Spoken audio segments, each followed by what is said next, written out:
Christina Crane, Sales and Marketing Manager for the Niagara River Region Chamber of Commerce, and welcome to another edition of Roam the Region.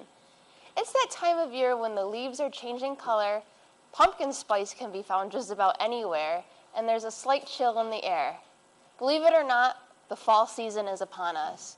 Whether it's apple picking, walking through the fall foliage, or pumpkin carving, the Niagara River region sets the perfect landscape of scenic beauty and festivities to get you ready for the season. In this episode, we explore a few different venues and fun activities that you can discover with your friends and family. Some activities have become a fall tradition for many, and after watching this episode, they just may be a tradition for you too. Moving on to our first segment of the program, we head down to Youngstown to take a walk back in time with one of our area's greatest historic treasures, Old Fort Niagara. With more than 300 years of history marked by events of war, captures, rebellions, expeditions, and revolutions, Old Fort Niagara tells the fundamental story of how our region was formed and those who played a pivotal role in the events that took place. With daily reenactments and special events highlighting the historic moments that happened on premises, Old Fort Niagara allows you to take a trip back in time to experience these periods and make you feel like you are part of the action. Old Fort Niagara has many things to offer locals and visitors alike, and we are excited to get a closer look. Step back in time at Old Fort Niagara, a 300-year-old National Historic Landmark that welcomes over 100,000 visitors each year. One of the most popular tourist attractions in Western New York, Old Fort Niagara encourages families, classes, and history buffs to come and explore. Special events are scheduled throughout the year, including full-scale battle reenactments, living history camps, historical exhibits and collections, music events, and even a haunted fortress. We're open at 9 a.m. daily year-round and offer special pricing to groups of 12 or more. We hope you'll join us soon for a history lesson you'll truly enjoy. I want to welcome Bob Emerson, Executive Director of Old Fort Niagara, to our show. Bob, welcome to the show. We're so happy to have you here today. It's nice to be here. Thank you. Thank you. So, Old Fort Niagara, it's been a historic treasure for so many years. Can you give us a little insight of how Old Fort Niagara came to be? Well, sure. The point where Fort Niagara sits is the mouth of the Niagara River, and that's a very strategic spot because in the 17th and 18th centuries, travel was by the water. There weren't any canals or railroads or highways. So the easiest way to get around was by using the rivers and lakes. And the Great Lakes, of course, is a huge waterway system that allowed travelers to go from the Atlantic Ocean all the way west into the foothills of the Rocky Mountains. So really the Great Lakes are the super highways of the 17th and 18th centuries. And Fort Niagara sits right where the Niagara River flows into Lake Ontario, so it really, whoever controlled it could keep their enemies out of the upper Great Lakes. And the French happened to be the first Europeans to come to this area and explore, so they erected the first forts there, and they built the French castle, which is our oldest building, in 1726, and they were able to keep the English and Anglo-Americans out of the Great Lakes pretty much through the French and Indian War. So much history there, over 300 years of different wars and rebellions, and I mean, it's a great place for educational programs. Now, I know that Old Fort Niagara does have some educational programs that they do offer to students. Can you tell us a little bit about those? Well, the most basic thing is just a guided tour and a musket demonstration. We have about 12,000 students a year come to the fort to take field trips, and that's the most basic level. You can also get further into it by booking an education program, which is a lot more hands-on. We have a program called Join the King's Army. It's a day program, and you can come out and enlist as a soldier and learn how soldiers lived at the fort. Do some musket drill and take part in some games that they would have played in the 18th century, games that actually require physical activity, not digital things. There's also overnight programs. You can come and spend the night in the French Castle. A lot of scout groups do that. There's a program, an overnight program starts in the evening and finishes up the following morning. The day and night program actually starts in the middle of the day. It's a little more involved. So you get to do some of those other basic things I mentioned before, but there's a cannon drill, and you make your own meal in the 18th century manner. So, a lot of great hands-on education programs for kids and youth. Typically, what grade levels are within your field trip groups? We have programs for all ages, but it's the 4th and 7th graders that their curriculum actually dovetails pretty nicely with what we have available. They're studying, state history, and we offer programs that really focus on the early history of New York when it wasn't even a state, it was just a colony. It was a British colony, and of course, here in Niagara, as I mentioned before, the French were the first ones here, so they had outposts. So we're dealing with really 4 nations, the Native American people, the French, the English, and the United States coming along in 1796 and taking over the fort.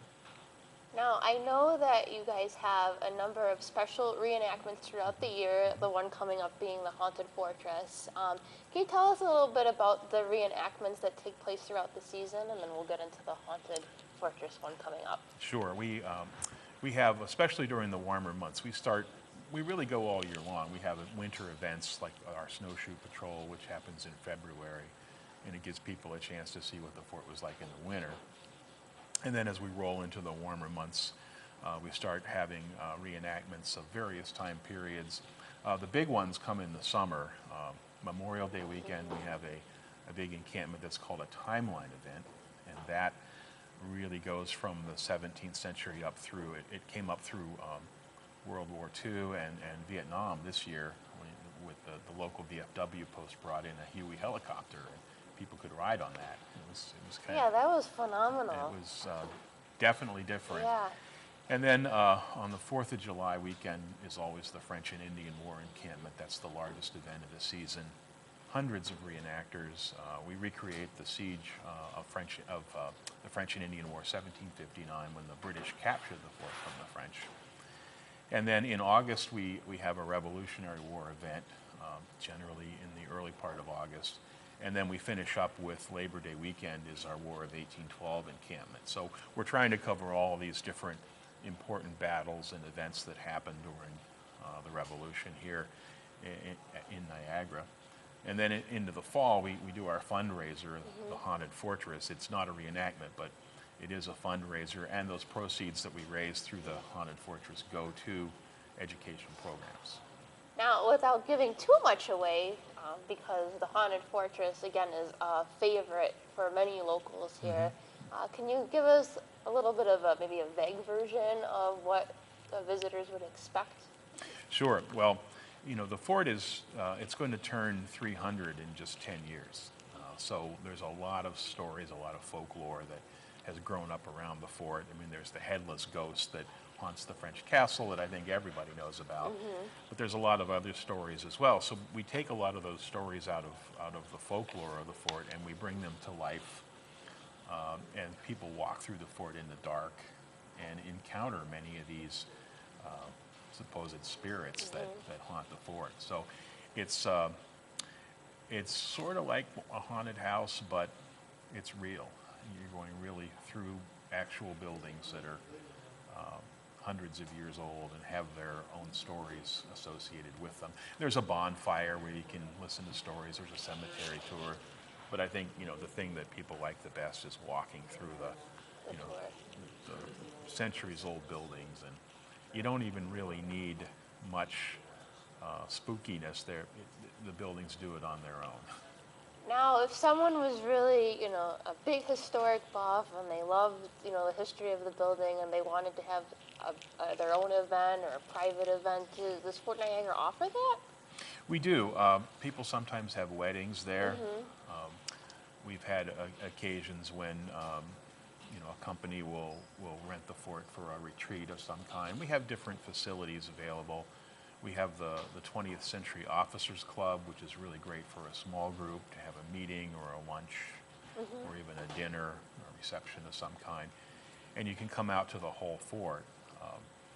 That's somewhat limited because we're open during the warmer months. We're open 12 hours a day for visitors. So you can have an event there, but it has to be carefully scheduled around our other operations. Now, I know when a few students from Niagara Falls High School and myself, we were out filming pieces of Fort Niagara earlier this year, and we came across your lovely gift shop that you have with so many different items in there, especially with the holidays coming up. A lot of people really love the history of the Niagara River region and Old Fort Niagara. So what in there if they were looking for a gift idea? Well, we've got a lot of books. We publish our own books. We have a publications program. We've got a new book that just came out by Sue Dietz on the POW camp that was at Fort Niagara. But we publish a whole range of things. So if you want to read about the fort and about local history, that's great. We carry other books as well about mostly, War of 1812, American Revolution, French and Indian War. We have a number of titles on Native American history. We have T-shirts. We have toy muskets. We have collectibles. All kinds of things like that. And the other thing that we always point out to people when they're looking for gift ideas is we have a membership which allows you to come to the fort for free all year long. Well, that's wonderful. It's a gift that keeps on giving. Yeah. You can come to all those reenactments, bring your family, and it won't cost you anything if you have the membership. Yeah, there's so many different things to do. You always catch something different every time you come there. So having a membership would be very valuable. Yep, and we don't even have, you can come on a day when there's not a reenactment and you'll still see cannons firing and soldiers with muskets, and in the summer especially you'll see cooking programs and a blacksmith and a guy making barrels and a guy making furniture, because Fort Niagara was a military post, but it was also a small community. You had all kinds of people making things to allow the garrison to function. So you'll see lots of demonstrations, women doing laundry in the 18th century manner, and that's an eye-opener. Yeah. The way they used to wash clothes. It seems like a fairly dull subject, but when you talk about how they did things like saving urine to make ammonia. Yeah. For laundry. Yeah. Especially students, their eyes open wide when they hear that. So things are so different today. Yep, you learn a lot about the way people lived before industrialization. Now, I know Fort Niagara, as you'd mentioned, is a very big volunteer-based, you have a big volunteer base at your organization. So if someone was interested in volunteering or maybe being one of your reenactors, what would be the process for that? Well, there's a couple of ways to find out more about it. You can go to our website, which is just oldfortniagara.org, and there's a page there you can read about how to volunteer, or you can just call us and you'll fill out a quick, simple application. You'll get on our volunteer mailing list. You'll get some training, and a lot of our volunteers do guided tours. There's people want to get involved in reenacting. We can guide you in that direction. So all kinds of different opportunities. We have a lighthouse that's open in the summer that people volunteer to help folks get in and up the tower. So lots of opportunities. But call us or go to our website and find out more about it.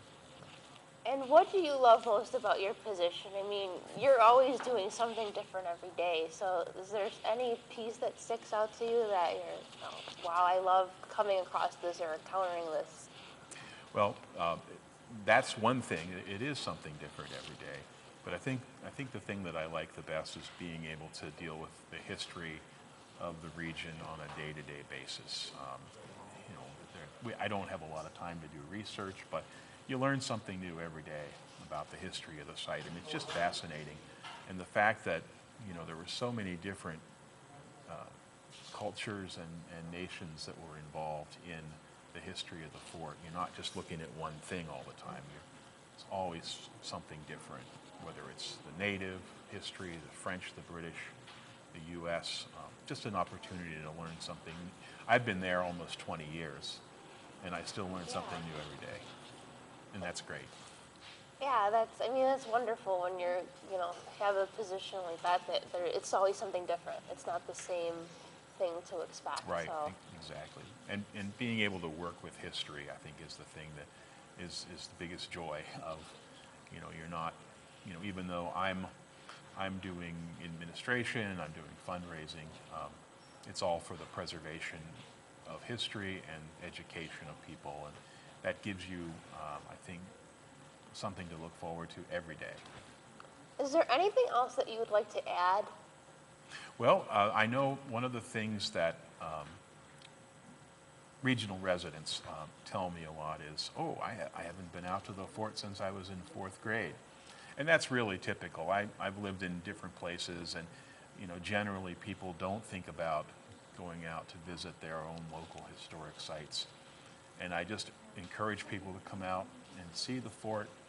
If you haven't been there for a while, we have a lot of new things that you won't have seen before, a lot of new programs that you won't have seen before.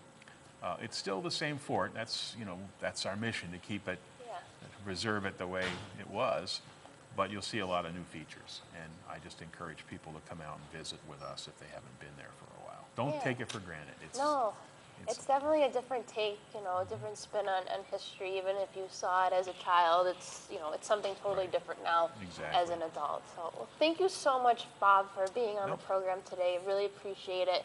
And also thank Charlotte Clark for helping us out with some videos and some photos of Old Fort Niagara that will be provided within our segment. Old Fort Niagara is located down in Youngstown, New York.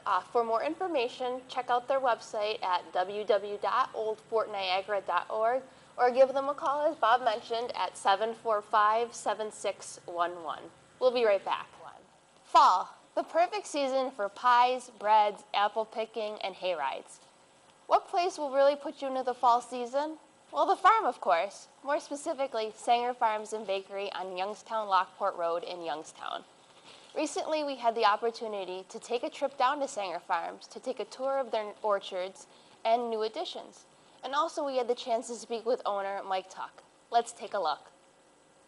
My name is Michael Tuck. I'm the owner and operator of Sanger Farms, along with my wife, Sandra Tuck. Well, Sanger Farms was started back in 1974 when my in-laws, Glenn and Helen, purchased a farm off of I believe it was Howard Tower. And they moved from Ransomville to here, and then they started this farm over. We grow strawberries, we grow cherries, peaches, and apples. We have up to 12 varieties of apples. We have several varieties of peaches, and our cherries are, our early fruit, and also with our strawberries. Right now, if you can smell in this room, you're smelling peach breads right now, which are being baked in our bakery right behind you. We continually are baking our products here, right here at this farm. They're all made from scratch, and basically it's a full-time operation. We have a hard time keeping up with the demand for our baked goods, and all the varieties, everything that you see is made right here in our bakery on the farm with our fresh fruit in season. So the peaches, our peach pies are made with fresh peaches, as well as the peach breads. Same with the apples. Apple pies are all made with our fresh apples. We have gluten-free brownies that are just unbelievable. You couldn't tell the difference. I mean, I'm not a chocolate expert, but I've tried them, and I couldn't tell the difference. Me and my son were looking at this room, and we were pondering what to do with this wide open space, and we decided to redo it all. Believe it or not, the Back Barn Cafe came about after everything was complete. We decided we were going to sell ice cream and maybe some baked goods and that. But then as we went along, we had finished it, and we said, okay, what are we going to do now? And then we made these tables right here, and we made the countertops, and That's how the Back Barn Cafe came to be. That was the initial start. When we just had the farmers market, we needed more variety. Because people would come in and they'd be looking around and, okay, they may be looking for some fruit, but then we needed the variety of the jams, the jellies, and the honeys, and the syrups. We have also sell syrup. So that's how that came to be. Now we also carry Cuba cheese that we sell, and we sell different, we have a local farmer sells us his eggs that are free-range eggs, and it's basically to give people more to look at and more to spend more time here. All our baked goods, we'll ship anywhere in the continental U.S. We've shipped to Boston, and we had one little story where we were celebrating Thanksgiving dinner, and I got a phone call from a relative that was having Thanksgiving dinner down in Key West, Florida. And out of the fridge came 2 Sanger pies. And he had to call me right away to tell me, you wouldn't believe this. Right now, our major thing is we have school trips. School trips come in, and we'll provide the kids with a lunch, a snack. They go picking apples. So they'll have their hay ride.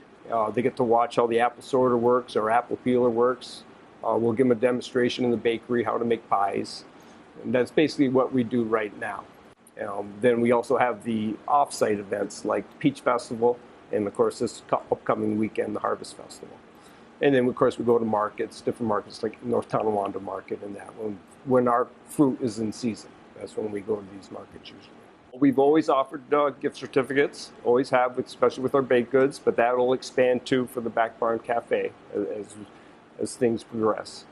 So this is all new for us. So it was a true test was Peach Festival weekend, because most of our focus goes to the Peach Festival, and then like I would do the driving back and forth, and I came back here one day, I think it was a Saturday or maybe it was Sunday, and it was 25 cars out in the parking lot. So this place was packed also. So it was good.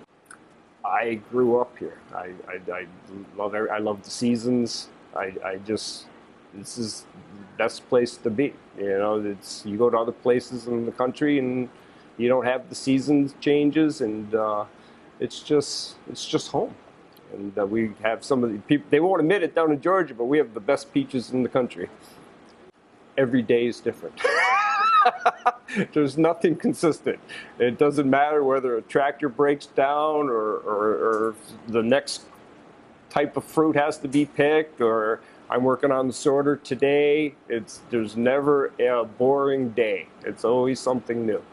And you have to be able to be multi-talented to operate a farm, because it's challenging. It's challenging. And you know, I have a lot of our family helps out, which is a big benefit. So without family, though, we probably couldn't survive. And that's the main key right there.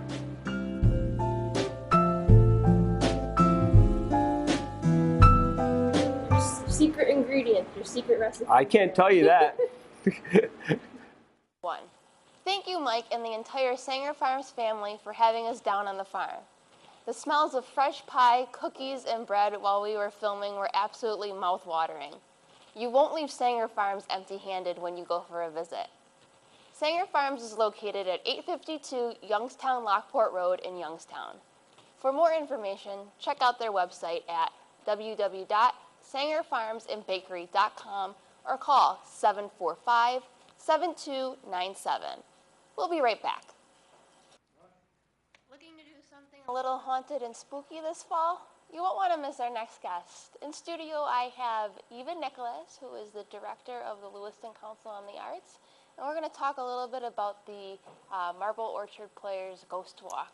Thank you for being on the show. I really appreciate it. My pleasure. Tell us a little bit about the Marble Orchard Ghost Walk. How did this whole idea come about? Well, the Marble Orchard, in one form or another, has been a part of Lewiston's entertainment and history for years and years. The ghost walks have been going on for a little while. We have an amazing cast of volunteer actors that come to the ghost walks every Saturday night in September and October. The cast includes Tim Henderson as Josiah Tryon, Catherine Sirianni as Catherine Hustler, who invented the cocktail, Sue Campbell plays the part of Lucy Williams Hawes, who knew all the secrets of Lewiston and the gossip. And we have Peter Andres, who is a marvelous actor, playing the part of the creepy gravedigger in the cemetery. And Claudia Carnes plays the part of Mrs. Smith, who wrote her husband's sermons. And so each of these characters is very good, and yeah, they take everybody through the cemetery and tell the stories, both heartbreaking, funny, sad, and very, very creepy, scary. There's a new character in the cemetery this year, Witch Hazel, Yes, who which- is a surprise towards the end. She's very ugly and scary and probably damaged in a lot of ways, but it's a good ghost walk. And some people have even said that the Marble Orchard ghost walks are as good as the ones that they have in Virginia. So, yeah. How exciting! What a great cast of characters that you guys have. Now, how does Hazel twist into? Now, does she have a new story that she adds, or does she kind of tie into the characters that already exist? Well, both. She is a new character, and she is she's a witch. They call her Witch Hazel, and she had her heart broken when she was a young woman and decided to make her own rules, throw away her corsets, and move into the woods where she could be alone with her cats. I play the part of Witch Hazel, and the scariest thing about doing this part is that all I have to do is let my hair down, and she's just as scary as you could ever imagine. But it's a good show. It lasts about 1.5 hours. Okay. So people should wear comfortable clothes. The cost is $15 per person, Okay. $5 for kids under 12. We invite everyone to bring a flashlight if you have one, because that's our spotlight when we get into the cemetery when it's dark. And just be prepared to have a good time. And where does the ghost walk begin? It starts in the International Peace Garden at 476 Center Street, right next door to the Frontier House. And then we go through the historic district and into the cemetery. We go down through the cemetery, and that's where the walk ends. So it's good. It's a lot of fun. And the walks take place on Saturdays, correct? Every Saturday night at 7 o'clock. Every Saturday night in September and October. Wonderful, wonderful. Now, is there anything spooky that, the characters, maybe something kind of comes out in different walks? The stories are spooky, and some of the ghosts that haunt Lewiston are spooky. The gravedigger, Peter Andres, is very spooky. He's a wonderful actor, trained at Niagara University in the theater department. This cast that we have has been working together for such a long time that they intuitively know each other so well that there's a lot of interaction between the characters. And so, nobody is, if they forget their lines, somebody is always right there to Pick step up. in. And I'm extremely, extremely proud of this cast of volunteer actors. And for the ghost walks, do you need reservations? You don't need a reservation. Just come to the Peace Garden about 10 minutes before the show begins. You buy your tickets right there, and we can accommodate a large crowd. But if you're a little kid, I would say bossy your way up to the front so that you can see and hear well. And get everything, yes. Yes. And the characters all have microphones, so So you're good whether you're in the back of the walk or towards the middle of the yeah, walk? it doesn't really matter where you are, because the characters are always up a little higher than the audience, and yeah. That's wonderful. Now, if somebody wanted to get some more information, I know you have a wonderful, there's a couple wonderful posters out of the Ghost Walk. There's one with Witch Hazel, and then there's one with Peter Andres as the grave digger out there. Now, where can, if somebody wanted to get a copy of those posters? If they want to get a copy, they can go to our website, which is www.artcouncil.org, or you can call the Art Council at 754-0166, and we'll give you all the information that you need. People bring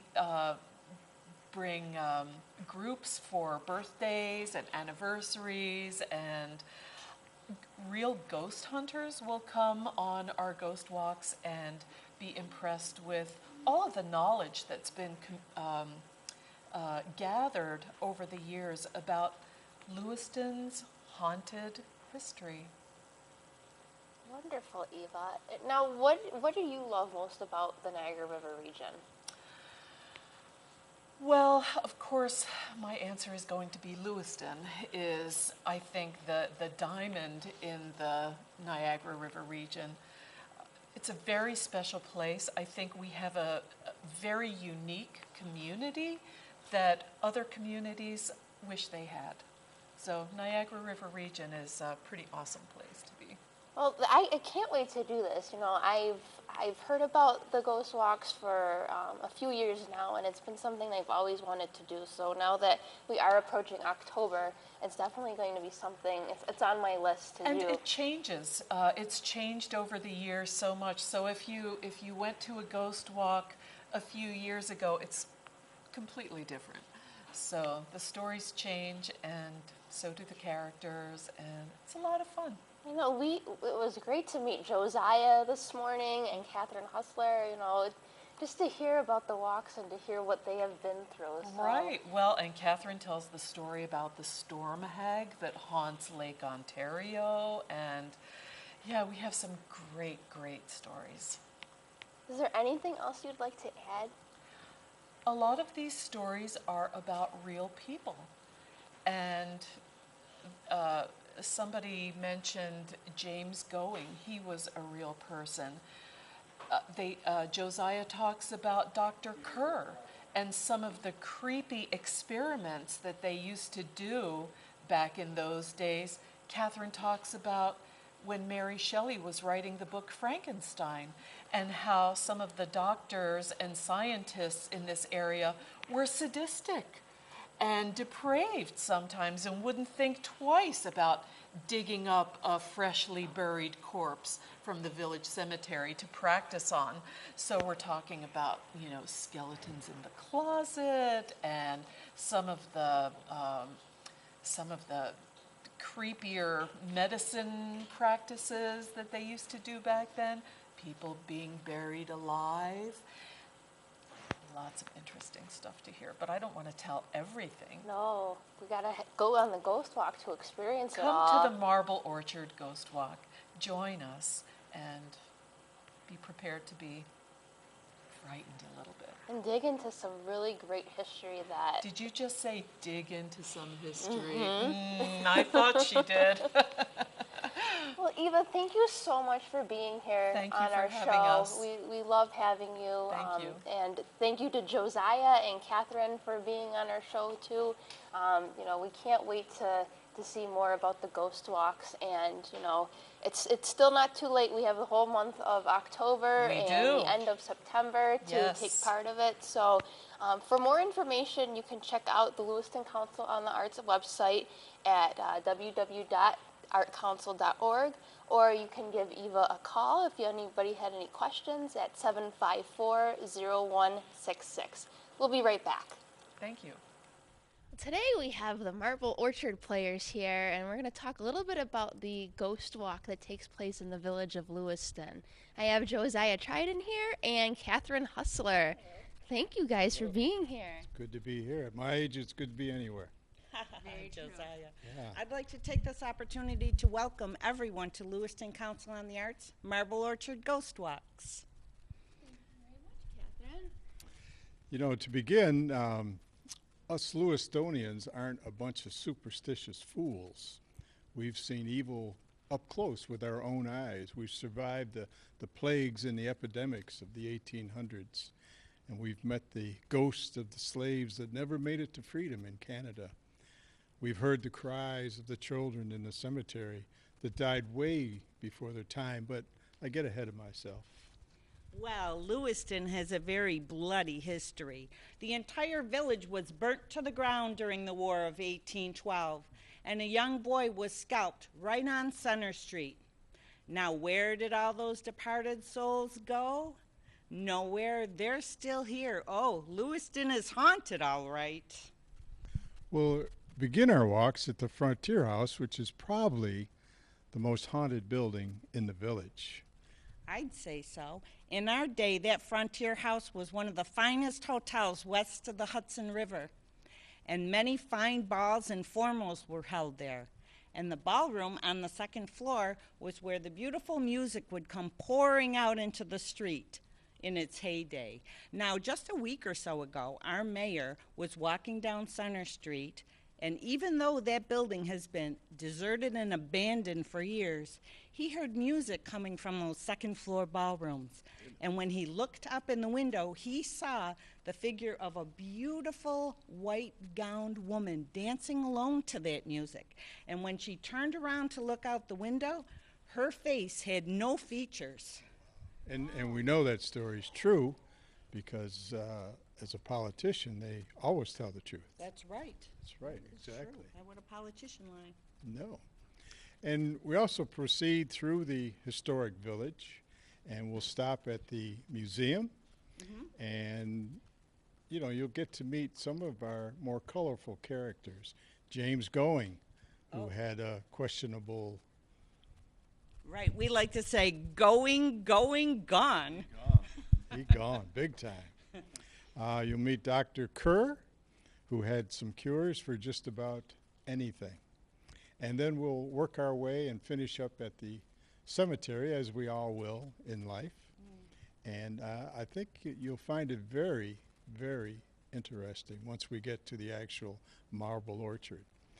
We talk about some epitaphs that we'll be sharing with you. We do. One of my favorites is beneath this stone my wife doth lie. Now she's at peace, and so am I. And there's a beautiful epitaph on my pretty white marble tombstone, just halfway down a hill in the village cemetery. And it goes like this: Traveler, as you are passing by, as you are now, so once was I. As I am now, you soon will be. Prepare for death and follow me. But you know, someone later wrote, to follow her, I'm not content until I know which way she went. Josiah, right in front of everyone. I know. Well, the tours are extremely popular in the fall, and I wish everyone would come early and enjoy our history and our stories of Lewiston's past. Join us in the Marble Orchard, the cemetery, the place where you'll have the luxury of leaving, hopefully. What's that thing you say about the chess game, Josiah? Well, we talk about life being like a chess game, because in the end, both the king and the pawn go into the same box. Very true. Now, Catherine, Yes. when we pass your gravestone, I hear you can hear a cocktail shaker going. Oh, how Bye. kind of you to bring that up. Well, as you know, my husband Tom and I owned Hustler's Tavern in the village. And it was a popular gathering spot for the soldiers from the forts and the sailors from Lewiston Landing. And when they waited for their boats to be loaded or unloaded, they'd come into Hustler's Tavern for a little socializing and perhaps some drinking. Now, one long winter night, they were bored and restless and said, Catherine, make us something new. So I took my finest goblet and I put in a little gin and some herbs, gave it a stir with an old rooster feather that was laying on the bar, and lo and behold, the cocktail was invented right in Lewiston. And I'd like this opportunity to say, you're welcome. True story, true story. Well, thank you so much, Josiah and Catherine, for, traveling through time and coming here and telling us a little bit about the Marble Orchard Walks. Thank you for having us, and we look forward to seeing all your viewers there some Saturday night at 7. That's all we have for our show. We're so glad you tuned in, and we hope we got you into the fall spirit. Thank you to all our guests on today's program. Special thanks to the students from Niagara Falls High School's media production class, Mr. Rich Moranto from Niagara Falls High School, Niagara University's Communication Studies students, and Dr. Mark Barner for all of your hard work to put this episode together. Signing off for the Niagara River Region Chamber of Commerce, I'm Christina Crane. We'll see you next time when we explore some more